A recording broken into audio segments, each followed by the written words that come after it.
কাপড়ের অবস্থা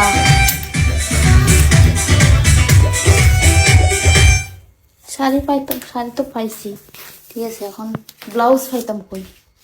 শাড়ি একটা পাইছি, কিন্তু ব্লাউজের এই এই দুজকের মধ্যে ব্লাউজ পাবো কই? ব্লাউজ কোথায় যে নিজেও জানি না। রাত দিলে সব পড়ে যাবে মাটি, তারপর আবার আমার বুঝাইতে হইব এক ঘন্টা।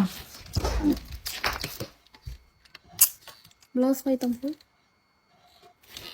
আরে হায় রে হায়,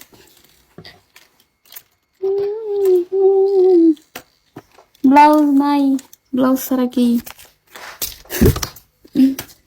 ব্লাউজ ছাড়া কিভাবে পরবো শাড়ি?